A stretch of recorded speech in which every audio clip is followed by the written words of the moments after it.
After selling my company for $32 million, I threw a retirement party dreaming of a peaceful life. But just before the toast, I saw my daughter-in-law slip something into my wine. Pure betrayal. When no one was looking, I quietly switched glasses with her father. What happened to him next shocked me to the core. Before we continue, please subscribe to the channel and write in the comments what time it is where you are now. Dennis's fist slammed against the mahogany desk, causing the signed agreements to bounce. $5 million. That's the amount I require, and I require it immediately. I glanced up from the papers laid out in front of me, my fingers still clutching the pen I'd used to finalize 32 years of my life's dedication. The ink hadn't even dried on the acquisition deal. $32 million. Liberation, leisure, a fresh beginning. Dennis, I've just finalized the sale of the business. I can at last step away. That's fantastic, Dad. His gaze sparkled with an intensity I'd never noticed before. Avarice, stark and unmasked desire. Now you can support your own son. $5 million. I have obligations to settle, and I aim to launch my own venture. Wendy lingered near the entrance, her shrewd eyes darting between Dennis and the documents on my desk. She gave a subtle nod when Dennis looked her way, a quiet cue I nearly overlooked. You didn't even offer congratulations. The phrase emerged harsher than I'd planned. This is the pinnacle of my existence, and you barge into my workspace insisting on funds. I'm offering them now. Dennis leaned in, his hands pressed firmly on the surface. $32 million is astounding. So what's $5 million in comparison? It's insignificant. Insignificant? I'd founded King Technologies right here in this space when Dennis was just learning to toddle. Labored through 18-hour shifts, skipped recitals and sports matches, constructed an enterprise from the ground up while parenting him solo after his mother's passing. Dennis, you can't fathom what this sum signifies. I collected the agreements defensively. This is my safeguard, my future comfort. I've worked for this and I'm your offspring. His tone wavered like an adolescent's despite being 38. I merit a portion for all those times you prioritized work over fatherhood. The reproach struck like icy rain. Wendy moved nearer, her words smooth as syrup. Perhaps we can talk this over more serenely. Dennis simply believes it would be great if you could assist us in getting established. Established? Dennis had been attempting to establish himself for 15 years. Various positions, assorted plans, perpetually requiring cash. And ever since wedding Wendy 3 years back, those demands had escalated dramatically. Join the gathering tomorrow evening, I rose, securing the agreements in my desk compartment. Invite Wendy's folks. We'll commemorate fittingly. I'll outline my retirement intentions, perhaps explore ways I can aid you both sensibly. Sensibly? Dennis's chuckle was sharp. You mean like a loan with conditions and rates? I mean like kin who value one another's prospects. Wendy murmured something into Dennis's ear. His expression tightened. If you won't assist us immediately, don't count on our presence at your event. Dennis adjusted his coat with abrupt, furious gestures, and don't anticipate us for weekend meals or festivities either. The warning lingered like haze. I observed my son morph into a stranger. Vanished was the child who'd perch on my knee during midnight work hours, inquiring about commerce and aspiring to join the firm one day. That would be your decision, not mine. I maintained a level tone. The event begins at 7, your call. Dennis headed for the exit, then pivoted back. His fist struck the desk once more with greater force. A mug of coffee leaped and spilled over fiscal summaries. You're erring, old-timer. We're your kin. We merit that cash more than any investment fund. Wendy touched his arm, but her gaze remained fixed on me. Let's go, darling. Let's allow your dad space to consider what truly counts.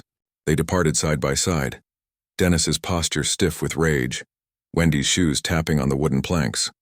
I caught their voices in the corridor, pointed and pressing. Wendy's phrases were too soft to discern, but her inflection was evident. Scheming. The main door banged with force that shook the panes.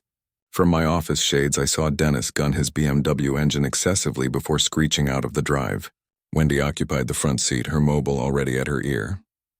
I slumped into my seat, eyeing the coffee blot expanding over projections I'd no longer require. 3 decades of forging something substantial, and my own flesh and blood viewed it as merely a jackpot bearing his name. The agreements seemed weightier as I retrieved them.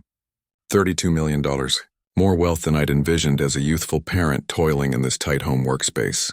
Dennis slumbering above in his race car betting.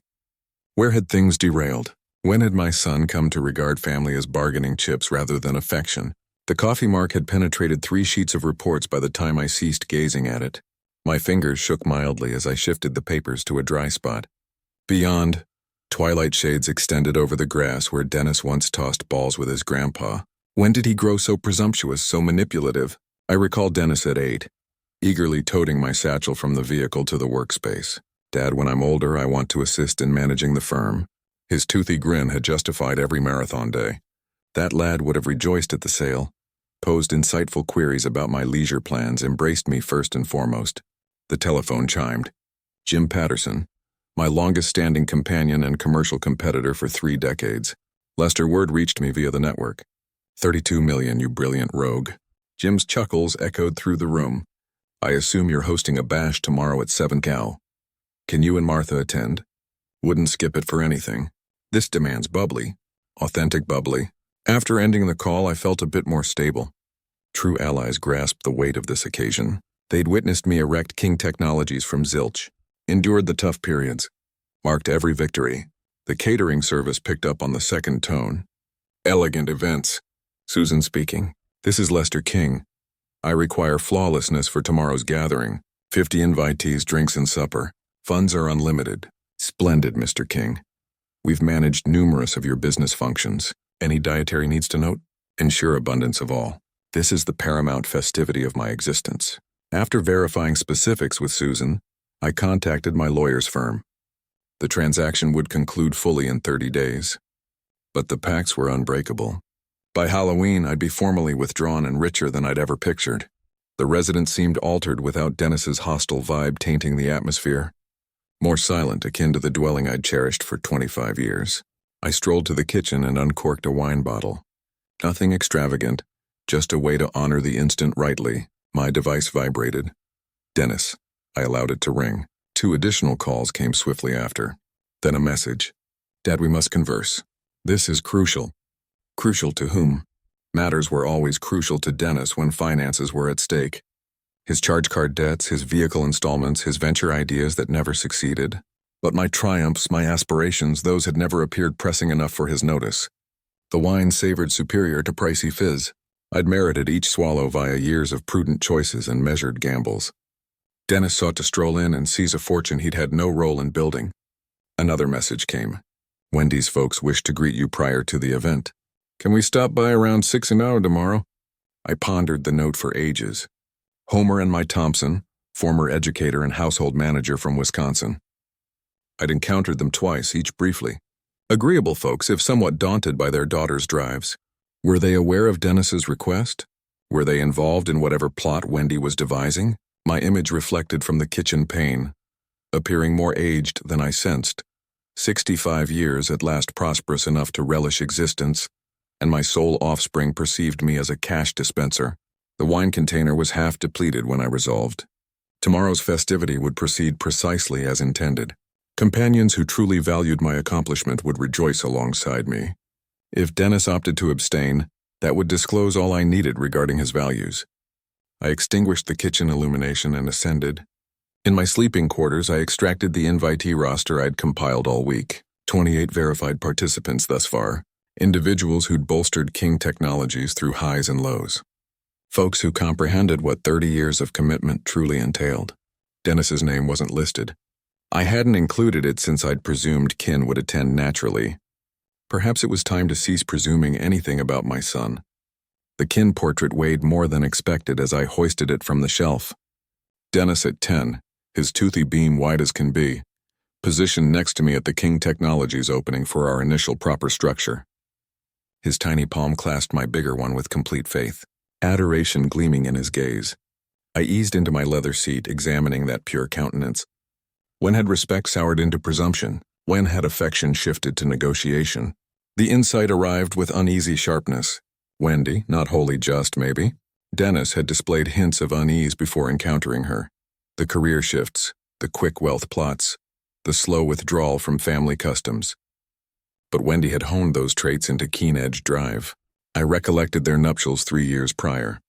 Dennis had been anxious yet truly joyful. Wendy, radiant in ivory satin, had appeared ideal for him, intelligent, eloquent, driven. At the reception, she'd neared me with a bubbly glass and a scheming grin. "I trust you realize how fortunate you are to have Dennis," she'd remarked. "He's destined for remarkable feats with the proper backing." The proper backing. Euphemism for funds, I now understood. Within half a year of matrimony, Dennis's monetary pleas had multiplied. Superior residence, fresher automobile, funding prospects that invariably demanded prompt capital. Wendy's sway enveloped him like costly scent, mesmerizing and inescapable. My device buzzed once more. This time I responded without viewing the identifier. "Dad." Dennis's tone lacked today's combative sharpness. "Listen, perhaps we started poorly earlier. Perhaps. I was thrilled about your achievement. Occasionally I articulate poorly. A break. Wendy suggests we all convene tomorrow before the event. Her parents are traveling in expressly to meet you fully, Wendy suggests. Not Dennis suggests. The difference was significant. Your Thompsons are invited tomorrow evening, I stated cautiously, with all others marking this landmark. But Dad, we truly need to address the monetary matter confidentially first as kin. Monetary matter? As though my leisure strategy was their crisis. Dennis, I won't debate funds with you again until you show fundamental regard for my accomplishments. The words emerged more cutting than planned, but I didn't temper them. Well wishes would be a fine beginning. I did extend them. No, you insisted on compensation. Quite distinct. Quiet extended between us. At last, Dennis exhaled. Fine, congratulations on the company sale, Dad. I'm proud of your creation. The phrases seemed practiced, likely prompted by Wendy. Yet I detected something authentic beneath, perhaps a hint of the lad who'd deliver me colored sketches of skyscrapers. Thank you. That signifies more than you realize. I eased my voice a tad. The event commences at 7, drinks in the lounge. Meal at 8, attire appropriately. This matters to me. We'll attend. Another break. Dad, I truly regret earlier the funds discussion. That wasn't my intended approach. After disconnecting, I felt guardedly hopeful. Perhaps Dennis could detach from Wendy's sway sufficiently to commemorate suitably. Perhaps familial ties could surmount monetary avarice. I proceeded to the kitchen and inspected my event setups. Susan from Elegant Events had verified all. Mixologist, attendants, cook, even blooms for the services. 47 individuals had now affirmed presence, exceeding my expectations. The wine storage offered gems I'd reserved for notable events. A 1982 Bordeaux from the year I established King Technologies. Bubbly from France, not local varieties. This evening warranted the best of all. In my workspace, I organized the sale packs in a hide binder. Certain visitors would desire to view the real papers, grasp the extent of my feat. $32 million symbolized more than currency. It was affirmation of every hazard embraced, every concession offered. The antique clock struck 9. Soon I'd need repose, gear up for tomorrow's festivity. But first I wished to relish this instant of serene success. Beyond my pain, the area eased into nightly patterns. Veranda lamps blinked alive. TV displays shimmered past drapes. Ordinary households leading ordinary existences, likely never envisioning the sort of triumph I'd attained. Yet here I reclined, solitary with my victory, pondering why success rang empty when your lone offspring viewed it as chance instead of attainment. Tomorrow would reveal the tale. Either Dennis would recall how to act as my son, or I'd at last comprehend that some bonds couldn't be compelled. The packs felt comforting beneath my touch as I sealed the binder. $32 million, liberty, autonomy, the ability to select who warranted my benevolence and who had already exposed their genuine essence. For the first time today, I grinned freely. The buzzer roused me at 8 precisely. Saturday dawn. Rays poured through chamber drapes, assuring ideal conditions for tonight's festivity. My initial notion wasn't of Dennis's remorseful call. It was of the 27 verified attendees who merited a memorable night. Brew percolating, I unfurled my manual inventory across the kitchen surface. Blooms from Millfield Gardens, vintages from Romano's Fine Spirits, fresh shellfish and foreign cheeses from Doloqua Delicacies. All must be impeccable. The dawn breeze felt fresh on my skin as I motored toward the center. Initial halt, Romano's, where Vincent personally welcomed me at the threshold. Mr. King, news of your major deal reached me. Felicitations. His sincere zeal uplifted me more than yesterday's kin turmoil had dampened me. Vincent, I seek your premier selections for tonight's withdrawal bash. I scanned his elite area with fresh perspective. Funds were no longer a limit. They were a means for generating delight. Cost is genuinely irrelevant. Vincent's brows lifted. My allies backed me for 30 years. They merit bubbly pricier than many vehicles. 2 crates of Dom Perignon 1996. 4 vials of Chateau Margaux 1995. Vincent packed my boot as if managing royal gems. $3,000 expended in 20 minutes, and I felt buoyed with every acquisition. Deloqua delicatessen assaulted my senses. Matured parmesan, fresh greens, cured salmon displayed like masterpieces. The proprietor, Marcel, handpicked each piece while sharing tales of renowned galas he'd supplied. Withdrawal after erecting a dynasty. Marcel kissed his digits. This demands our premier all. Home again, I encountered managed disarray. Susan's catering crew had converted my patio into a scene from a glossy publication. Ivory cloths covered tables that shone with glassware. Gentle illumination twisted through arbor lattices. The audio setup emitted jazz at dialogue level. "Mr. King, we require your endorsement on the starter layout." Sarah, Susan's aide, pointed to creative arrays of edibles that appeared too lovely to consume. I sampled all. Crab patties with delicate zest. Cocoa-coated berries that exploded with flavor. Each morsel embodied years of forfeiture, finally yielding rewards of sheer delight. Flawless. Utterly flawless. My hands remained occupied, adding individual flourishes Susan's crew couldn't supply. Kin snapshots positioned where visitors could trace my path from youthful parent to thriving mogul. The executed packs exhibited in my workspace for those interested in precise transaction details. Afternoon rushed by in efficient haze. Audio tested, done. Illumination tuned for sunset glow, done. Washroom equipped with luxury cleansers and linens, done. Each element counted because tonight demonstrated that triumph signified more than bank balances. At 4 hours, I positioned myself on my patio, assessing the makeover. Graceful tables anticipated lively chats. The counter sparkled with elite liquors. Gentle tunes floated from concealed speakers amid blossoms. This was what 32 million could procure. Not merely economic stability, but the capacity to forge elegance, to assemble those who counted, to mark success with flair and poise. Dennis had demanded 5 million for personal debts, but this demonstrated how wealth should be used with purpose, with gratitude, with joy shared among people who'd earned their place at the table, through loyalty and genuine affection. I checked my watch. 3 hours until the first guests arrived. Time for a shower, fresh clothes, and final preparations for the evening that would mark my transition from entrepreneur to gentleman of leisure.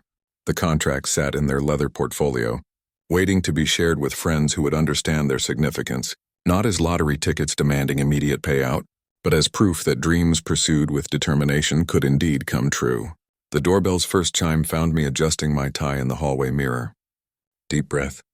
This was it, the celebration I'd dreamed about for years. Through the frosted glass, I could see Jim and Martha Patterson waiting on the porch. Lester Jim's bear hug nearly lifted me off my feet. "You magnificent devil. I still can't believe you pulled off that sale." Martha's warm smile carried 30 years of friendship. "The house looks absolutely stunning. You've outdone yourself." Leading them through my transformed home felt like showing off a masterpiece. The terrace drew gasps of appreciation. Candlelight dancing on crystal, flowers perfuming the evening air, jazz floating from hidden speakers. "Vincent's finest champagne demands a proper toast later," I announced, gesturing toward the bar where Dom Perignon waited in silver buckets. Within minutes, more cars filled my driveway. Frank Morrison from the bank, still sharp at 72. Dr. Saracen, who'd kept me healthy through countless stressful deals. My neighbors, the Castellis, who'd watched King Technologies grow from garage startup to acquisition target. 32 million, Frank whistled low. "Remember when you couldn't qualify for a $50,000 line of credit? You've earned every penny," Sarah added, accepting champagne from the circulating server. Those 18-hour days finally paid dividends. Each arrival brought fresh waves of congratulations. Stories emerged. Late nights when I'd called friends for advice. Celebrations of smaller victories along the way. Commiserations during lean years when success seemed impossible. The Richardsons from 3 houses down approached with genuine small-town pride. "We always knew you'd make it big, Lester. You've been such an inspiration to our neighborhood. Our kids still talk about the computer camp you sponsored at their school." Mrs. Richardson added, "You never forgot to give back." That comment stung pleasantly. I had given back. Scholarships, community programs, quiet help for families facing hardship. Real generosity based on genuine connection. Not demanded handouts from entitled relatives. By 6:30, 28 guests circulated between terrace and garden. Conversations flowed like fine wine. Retirement plans, travel dreams, investment strategies. These people understood that wealth carried responsibility along with privilege. The sale timing was brilliant, observed Mike Torres, my former lawyer. Market conditions couldn't have been more favorable. Pure luck, I demurred, though we both knew better. 30 years of careful positioning, strategic partnerships, and calculated risks had created the opportunity luck could favor. Catering staff moved seamlessly through the crowd, ensuring glasses stayed full and appetizer plates constantly replenished. Every detail clicked into place exactly as planned. This was how success should be celebrated, with gratitude, dignity, and people who'd supported the journey. Standing near the garden fountain, watching animated faces glow in candlelight, I felt complete satisfaction. Real friends appreciated effort over entitlement. They celebrated achievement instead of demanding shares. They understood that respect was earned through character, not inherited through DNA. Martha Patterson approached with knowing eyes. "You look happier than I've seen you in years, Lester. Retirement suits me already." I raised my glass toward the gathering, surrounded by people who matter most. The evening's magic was building toward my planned toast, a moment to acknowledge everyone who'd contributed to this success. But first, I wanted to savor this perfect scene. Elegant setting, meaningful conversations, genuine affection filling the air like expensive perfume. Then headlights swept across my driveway. A familiar BMW pulled into the last parking space. My hand tightened around the champagne flute as Dennis emerged from the driver's side, followed by Wendy in an elegant black dress. From the back seat came two older figures, her parents, dressed respectfully for what they believed was a family celebration. "Excuse me," I murmured to Martha, setting down my glass with careful control. Walking toward my front door, I caught fragments of party conversation floating behind me. Warm laughter, clinking glasses, the comfortable sounds of genuine celebration. Dennis stood on my porch with practiced humility, Wendy beside him holding a small wrap box. "Dad." Dennis's voice carried none of yesterday's aggressive demand. "I owe you a massive apology for yesterday's behavior." Homer Thompson stepped forward, silver-haired and dignified in his best suit. "Lester, congratulations on your well-deserved retirement. Dennis told us about this wonderful celebration. We're so grateful you included us," Ma added, her grandmother's warmth immediately genuine. "You've always been generous to her family." But my attention stayed fixed on Dennis. His eyes met mine directly, something that hadn't happened during yesterday's money demand. I was completely out of line. Dennis's words seemed rehearsed but felt sincere. "Your success should be celebrated, not exploited. I've been under tremendous stress with work, but that's no excuse for my behavior toward you." Wendy moved closer, her smile perfectly calibrated. "Lester, Dennis felt terrible all night about how he spoke to you. We brought a small gift to show our appreciation for including us tonight." The wrap box felt substantial in my hands, expensive weight, suggesting thoughtful selection rather than last-minute guilt purchase. "You built something incredible over 30 years, Dennis continued. "I'm proud to be your son, and I should have said that first yesterday instead of," he gestured helplessly, "instead of what I did say." Standing there in my doorway, surrounded by the sounds of friends celebrating my achievement, I felt the sharp edges of yesterday's hurt beginning to soften. Maybe Dennis could separate himself from whatever pressure had driven his desperate demand. Maybe family relationships could survive financial stress. "Thank you for coming." I stepped aside, gesturing them into my transformed home. "The party's just getting started." Homer whistled appreciatively at the elegant setup. "Dennis wasn't exaggerating about your beautiful home. This is magnificent." Leading them toward the terrace, I felt cautious optimism replacing yesterday's disappointment. Perhaps Dennis had spent the night reflecting on his behavior. Perhaps Wendy had counseled patience over immediate gratification.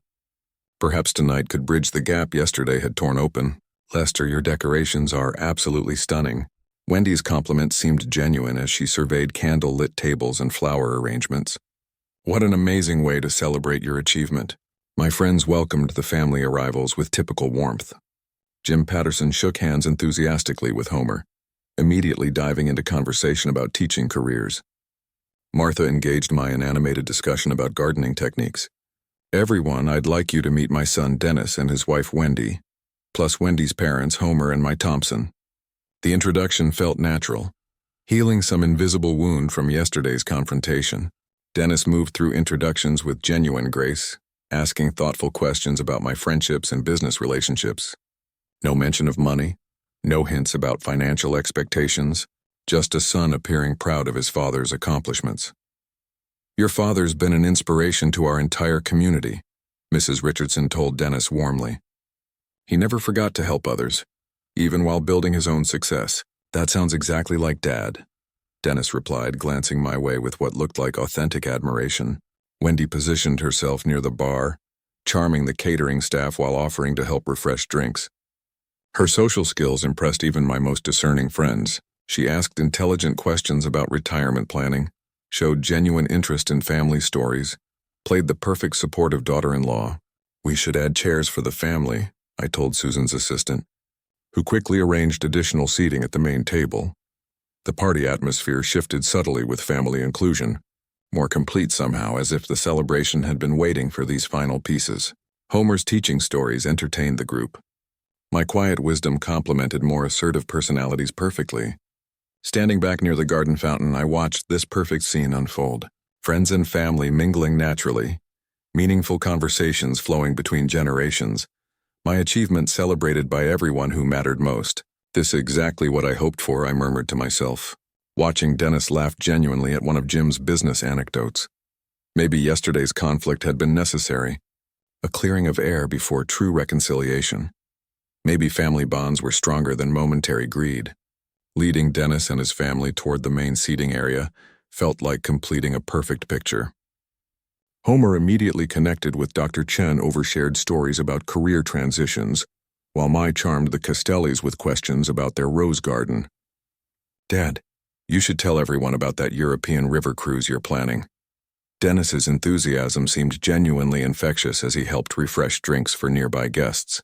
The suggestion sparked immediate interest. Jim leaned forward with his characteristic grin. "Lester, you always said you'd see the Scottish Highlands when you retired. First stop after the sale finalizes completely," I confirmed, accepting a fresh glass of wine from Dennis. "Scotland, then Ireland. Maybe venture into Scandinavia. 30 years of 12-hour days earned you every mile of that adventure," Sarah added warmly. Wendy moved gracefully between guest groups, her social skills impressive even to my most discerning friends. She asked intelligent questions about my business relationships, showed genuine interest in retirement planning discussions, played the perfect supportive daughter-in-law role. "Sarah, Lester has told us so much about your friendship over the years," Wendy said, settling beside the doctor. "Dennis and I feel so grateful to be part of this celebration tonight." "Family celebrations are the best kind," Sarah replied. "This is exactly how success should be honored with people who matter most." Dennis caught my eye across the terrace and raised his glass slightly. A son's salute to his father's achievement. The gesture erased lingering shadows from yesterday's confrontation. Whatever stress had driven his desperate money demand seemed resolved through tonight's genuine reconciliation. "I can't believe I almost missed celebrating this incredible accomplishment," Dennis told Jim during a conversation about business strategy. "My father built this company from absolutely nothing. Pure determination and vision." The pride in his voice sounded authentic, not the calculated flattery from yesterday, but real admiration for what I'd achieved. Maybe Wendy had helped him gain perspective on family priorities versus financial pressure. Homer raised his wine glass toward me. "Lester, 35 years teaching showed me what dedication looks like. But building a company from scratch, that's remarkable resilience. The hardest part was believing it would work when everyone said technology consulting was too competitive." I reflected. "Persistence pays dividends, but it takes decades to see results." Mai nodded thoughtfully. "Wendy always said, 'You were an inspiration working so hard while raising Dennis alone after your wife passed.'" The comment touched something deep. These people understood sacrifice in ways Dennis had seemed to forget yesterday. Tonight felt like validation that my choices had been correct, family and friends recognizing effort over entitlement. "This terrace setup is absolutely stunning," Wendy complimented, her eyes scanning the elegant arrangement. "You have such sophisticated taste. Everything looks magazine perfect." "Susan's catering team deserves the credit," I admitted, though I did insist on personal touches, family photos, the wine selection, flowers from me mother's favorite shop. "Details matter for occasions like this," Wendy agreed. "Memories should be beautiful." As we light deepened, garden lights began twinkling like captured stars. The party reached that perfect rhythm where conversations flowed naturally, laughter punctuated stories, and everyone seemed genuinely content. This was exactly what I had envisioned when planning tonight's celebration. Dennis moved between groups effortlessly, sharing stories about my generosity over the years, expressing gratitude for lessons learned during his childhood. The son I remembered from happier times had returned, replacing yesterday's angry stranger. Your father sponsored computer camps for underprivileged kids every summer, Dennis told the Richardsons. I helped when I was old enough. He never publicized it, just believed technology education could change lives. Such moments reminded me why family reconciliation mattered more than money. Dennis could have been part of the success story all along if he'd chosen patience over immediate gratification. My phone buzzed insistently against my chest. The caller ID showed my attorney's office number, probably final details about Monday's closing procedures. Excuse me, everyone, I announced, glancing around the perfect party scene. I need to take this call about some closing details. Please continue enjoying yourselves. Walking through the French doors into my living room, I pressed the phone to my ear while positioning myself by the large window overlooking the terrace. The caller was Harold Peterson, my closing attorney with last-minute documentation questions. Lester, sorry to interrupt your celebration, but the buyer's bank needs confirmation on the wire transfer timing. Of course, Harold. Monday morning works perfectly for the final transfer. Through the window, I could see my guests continuing their animated conversations, the party flowing beautifully without me. The documentation has been filed with the state, and the transition team starts Tuesday. Very smooth process overall. Dennis was engaging Jim and Frank in what looked like serious business discussion, his hands gesturing enthusiastically. Even from this distance, I could see the respect on their faces as he spoke about the company's future. I appreciate you handling these final details personally, Harold. This sale means everything to my retirement plans. Wendy moved casually toward the drink refreshment area, appearing to help maintain the hosting duties I temporarily abandoned. Such thoughtfulness.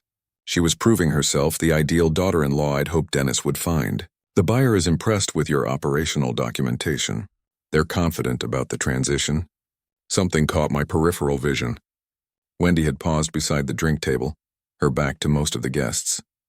Her hand moved to her pocket, retrieving something small. That's excellent news, Harold.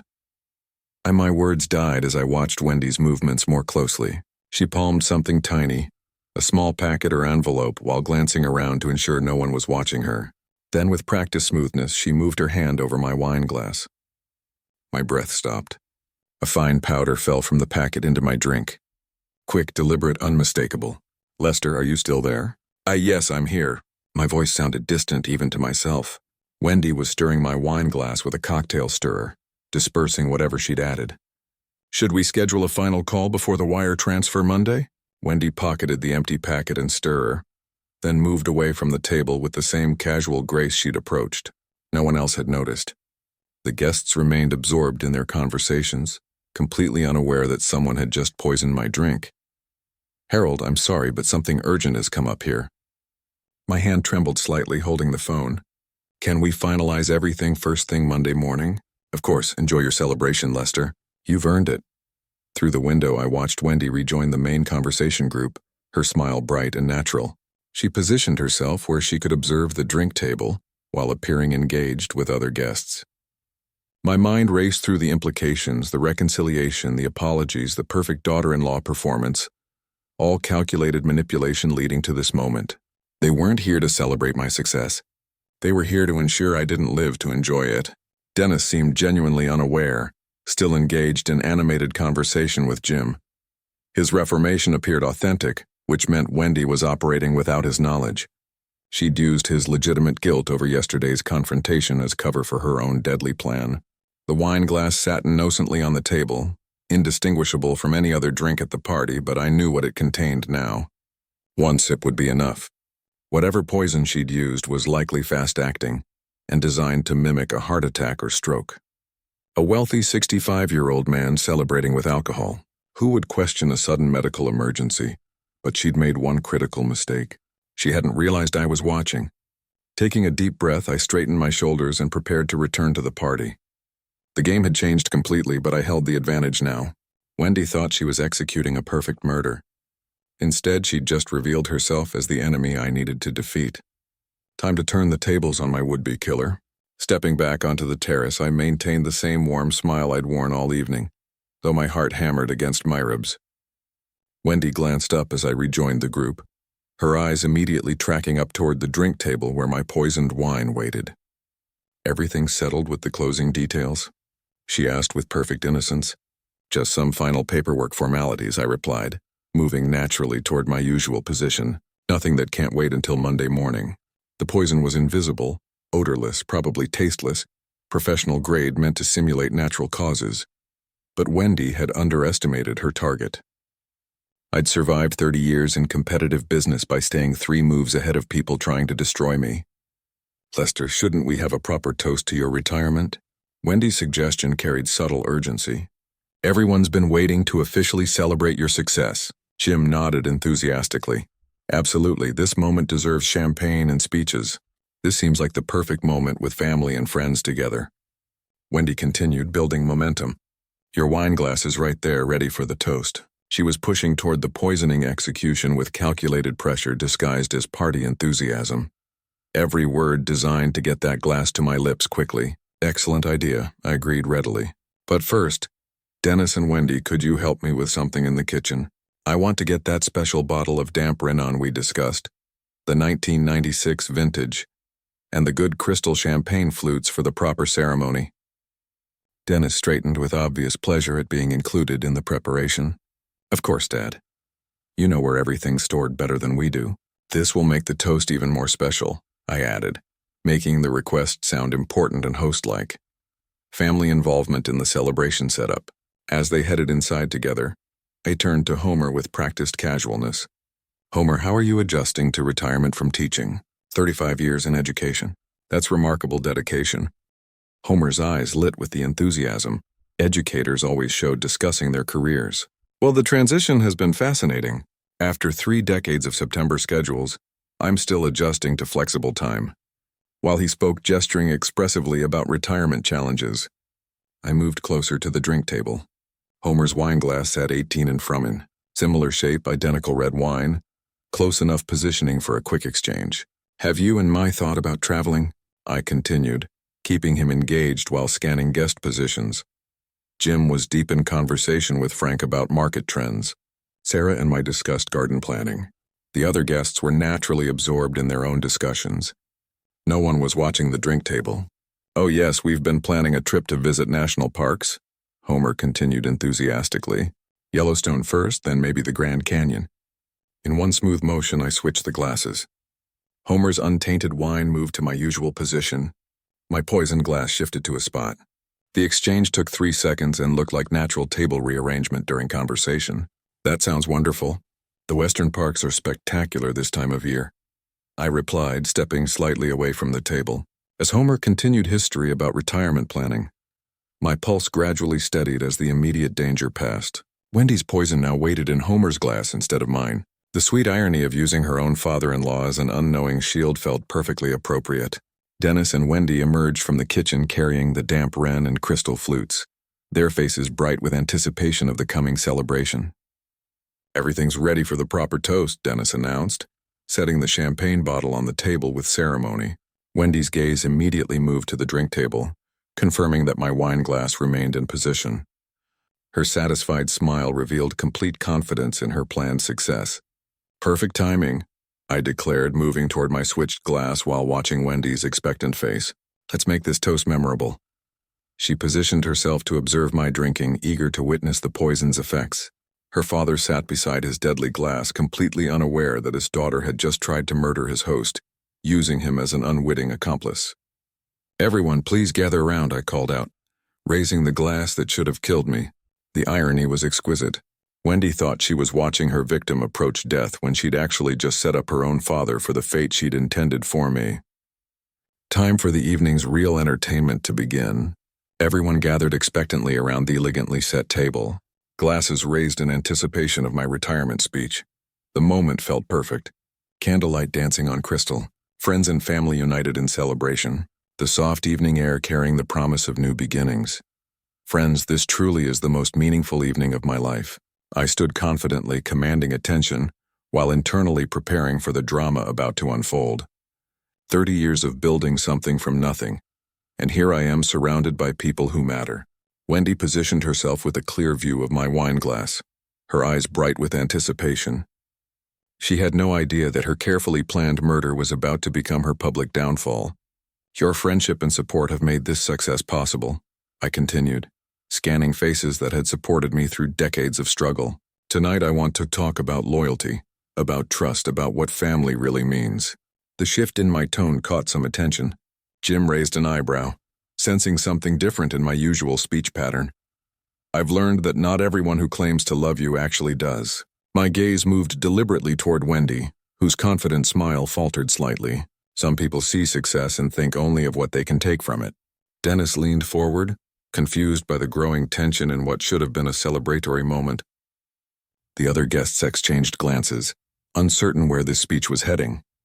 Unfortunately, not everyone here tonight shares that genuine affection. I paused, letting the weight of my words settle over the silent gathering. In fact, someone at this very table tried to poison me just minutes ago. Shocked gasps rippled through the crowd. Wendy's face went white, her eyes darting between me and the drink table as she tried to process how her plan had gone wrong. "Homer, stop!" I shouted as he raised his wine glass toward his lips. "Don't drink that wine. It contains poison." Homer froze mid-motion, the glass trembling inches from his mouth. Around the table, guests recoiled in horror, several setting down their own drinks in alarm. "What are you talking about?" Dennis stood up, his voice cracking with confusion. "Dad, what's going on, Wendy? Would you like to explain what you put in my wine glass?" I turned to face her directly, my voice carrying the authority of absolute certainty. "I saw you add something from a small packet while I was taking that phone call inside. That's absolutely ridiculous." Wendy's voice pitched higher with panic. "Why would I poison anyone? This is insane." But her face betrayed everything.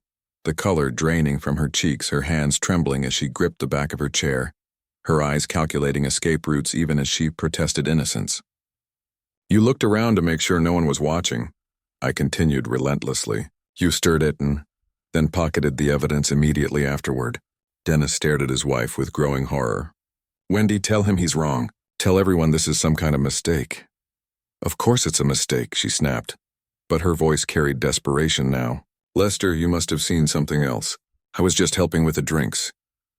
Homer still held the poisoned glass, staring at it with dawning understanding of how close he'd come to death. I clutched his arm, tears streaming down her face. "Fine," I said calmly. "Let's settle this scientifically. We'll take that wine to a laboratory for analysis. If I'm wrong, I'll apologize publicly to everyone here. If I'm right," I reached toward Homer's glass, "this will prove attempted murder. Let me just secure this evidence." Wendy lunged forward with sudden desperation, her calculated facade cracking completely. "You can't." She stumbled against the table leg with theatrical clumsiness, her hand striking the wine glass. Crystal shattered against stone. Red wine splashed across the terrace. Evidence destroyed in one accidental moment. "Oh no!" Wendy gasped, her performance unconvincing. "I'm so clumsy. I'm so sorry." The silence that followed was deafening. Even Dennis stared at his wife with undisguised suspicion. "How convenient," I said quietly, and everyone understood exactly what they'd witnessed. The shattered glass caught candlelight like scattered diamonds on the stone terrace. Wendy knelt beside the mess, making a show of trying to clean up while avoiding everyone's accusatory stares. "That was no accident, Wendy." I stood over her, my voice carrying the weight of absolute judgment. "You destroyed the evidence because you knew exactly what that laboratory analysis would reveal. I don't have to listen to these wild accusations." She shot to her feet, her composure finally cracking completely. Mascara streaked down her cheeks as panic replaced calculation. "This is ridiculous." Dennis stepped between us, but his voice lacked conviction. "Dad, maybe there's some explanation." "The explanation is simple." I kept my eyes fixed on Wendy's guilty face. "Your wife came here tonight to murder me for my money. She used your genuine reconciliation as cover for attempted homicide."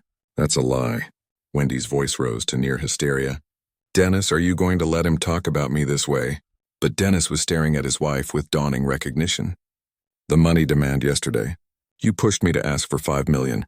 You said we deserved it immediately. You needed help with your debts." Wendy snapped, then caught herself revealing too much. "What debts?" Homer asked quietly, his voice heavy with disappointment. "Wendy, what have you done?" Jim stepped forward, his lawyer instincts engaged. "Lester, what exactly did you witness?" I saw her add powder from a small packet into my wine glass while I was on the phone inside. She stirred it in, looked around to ensure no one noticed, then pocketed the evidence. I gestured toward the broken glass. When I offered laboratory testing, she immediately destroyed the proof. Sarah nodded grimly. The timing of that accident was remarkably convenient. Wendy's eyes darted between the faces surrounding her. Guests who moments before had welcomed her warmly, now looking at her with disgust and suspicion. Even Dennis was stepping back, creating physical distance as emotional distance grew. We don't have to stay here and be insulted. She grabbed her purse from a nearby chair, her movements sharp with desperation. Dennis, we're leaving now. Wendy, wait. Dennis looked torn between wife and father, but the evidence was overwhelming. Maybe we should explain. There's nothing to explain because I didn't do anything wrong. But her voice carried the shrill edge of trapped guilt. Come on, we're going home. She stalked toward the house, her high heels clicking angrily against stone. Dennis followed reluctantly, glancing back with an expression of confused shame. Dad, I don't know what to say. The truth would be a good start, I replied, but not unkindly. When you're ready to hear it. Homer and Mai remained frozen by the drink table, their faces etched with heartbreak and humiliation. Around us, party guests murmured among themselves, processing the dramatic revelation that had shattered what should have been a perfect celebration. Car doors slammed in the driveway with finality. An engine roared to life, revved unnecessarily loud in an expression of frustrated rage. Tires squealed against asphalt as Dennis's BMW disappeared into the night, carrying away the criminals who had tried to destroy my retirement before it began. But Homer and Mai stayed behind, their shoulders bowed with shame, facing the wreckage of what they'd believed was their daughter's happy marriage to a successful man. The broken glass crunched under my feet as I moved to comfort them. Because unlike their daughter, these were good people caught in circumstances beyond their control. I'm so sorry, Homer whispered, his voice breaking. We had no idea she was capable of something like this. Justice had been served, but now came the harder task of healing, the wounds that betrayal always leaves behind. Silence stretched across the terrace like a heavy blanket, broken only by the distant sound of Wendy's car disappearing into the night. Broken glass sparkled among scattered drops of poisoned wine, evidence of the betrayal that had nearly destroyed everything. Homer stood motionless, still processing how close he'd come to death at his own daughter's hands. I dabbed her eyes with a tissue, her quiet sobs carrying decades of parental heartbreak. We are so deeply sorry, Lester. Homer's voice trembled with shame and gratitude. You saved my life tonight. We failed as parents somehow. This is our responsibility. Homer, my look at me. I moved closer, placing a gentle hand on the older man's shoulder. This is not your fault. You are good, decent people. Wendy made her own choices.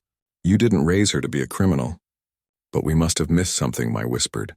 Some sign that she could do such a terrible thing. Evil sometimes wears a perfect mask, Sarah said softly, joining our small circle. None of us suspected her true nature until tonight. Jim approached with a small brush and dustpan, already helping clean up the shattered evidence. Lester, your quick thinking saved Homer's life. How did you figure out what was happening? Pure chance, I admitted.